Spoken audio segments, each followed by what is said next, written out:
Hello everyone, hope y'all are all doing good. Want to give you a new update on the boat project.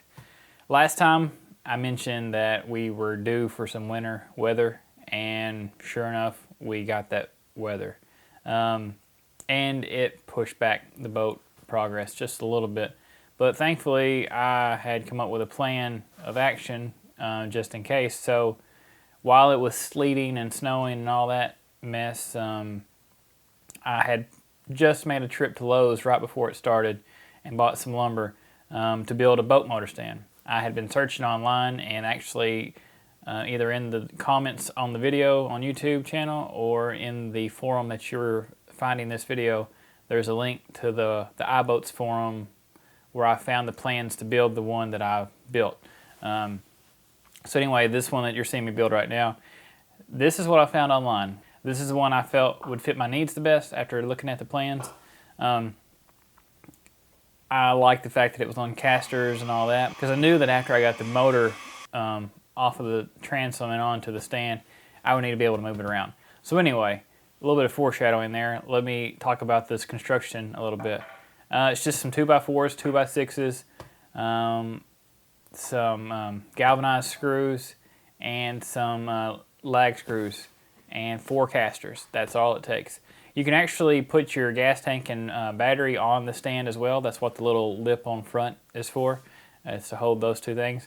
But I don't have a marine battery yet. I'm saving that until the final phases of the boat. And the gas tank, I just wasn't really concerned about it being with the motor, so I didn't utilize it that way. Anyway, so that's the stand that I built. And finally, this past Friday, which was March the 14th, 2014, I was able to get the boat out of the backyard here at my house. All the ice and stuff from the week that we had a couple weeks back finally was gone enough, and the ground wasn't too terribly soggy, where I was able to get my truck in there. And then I took the boat to my dad's shop. That was my plan the whole time, was to take it down there and remove it. And the main reason is Dad has a forklift, and he also has an engine hoist, but I thought, you know what, forklift, I can get that thing off there even faster with no cranking, anything like that. I guess I went redneck on the motor, basically.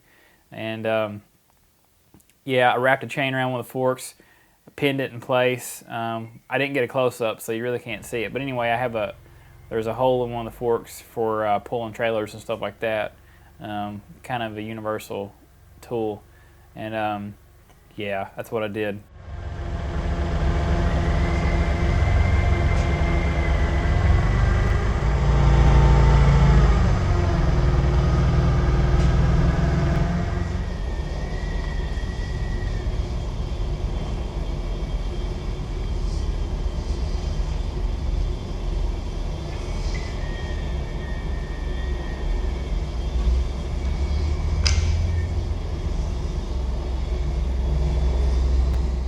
So the motor came off of the transom, no problem, fit right down onto the motor stand like it should, which brings up a question. Before I removed the motor, I took a picture, which I'm going to show you right now. This is how the motor was sitting on the transom before. I don't understand why it's not resting on the transom. Is this proper? Should it be resting on the transom?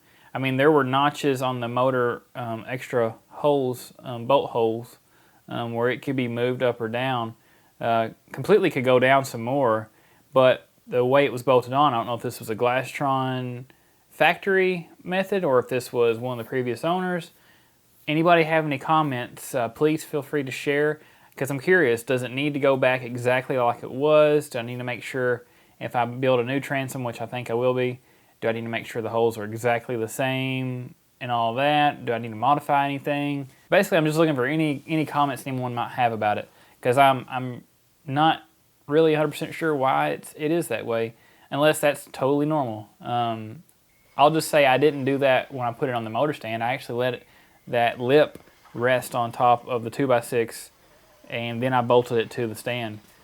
So anyway, back moving forward. it's on the stand, everything's bolted together, rolled it out of the way, but on the boat, of course, that's how it looked. So anyway, moving forward, just wanted to get your comments. Back to what's next, I guess. So we're done with motor stand and motor removal. The redneck version. I'm gonna deem that redneck version. So anyway, moving forward, my next thing will be removing some odd and ends from the boat. Still got some panels in there, the side panels, the shelving panels. I don't know what the proper name is. Apologize for that. And some of the glass and the steering, all that, anything that might be able to come out of there without being in the way, I'm going to try to remove that.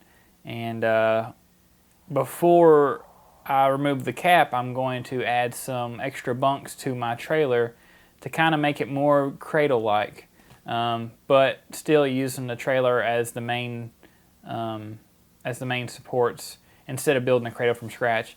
I looked at a lot of people's pictures and videos about building cradles, and some people did the hybrid method, which is what I'm doing, which is using the trailer and adding extra supports to it.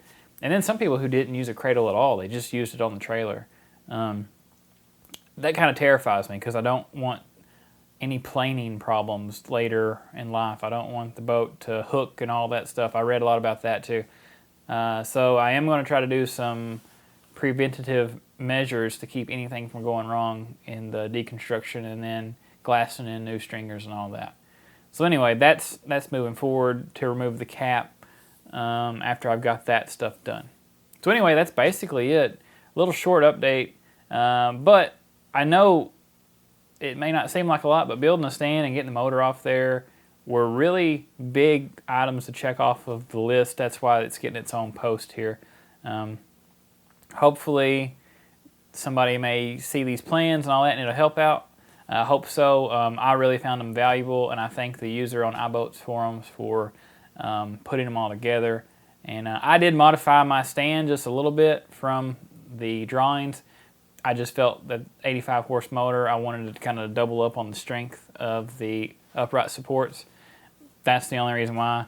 I really don't have a scientific reason behind it. It's just something I felt would be better. So again, I just want to say thank you for watching this video and any of the previous video entries that I've made on the project. It's just my goal, as always, to help somebody. I know I kind of do more of a recap style and not so much step-by-step tutorial, but I do try to document and provide you with what I did. Hopefully that helps in some way. So again, thanks for watching, and we'll see you next time.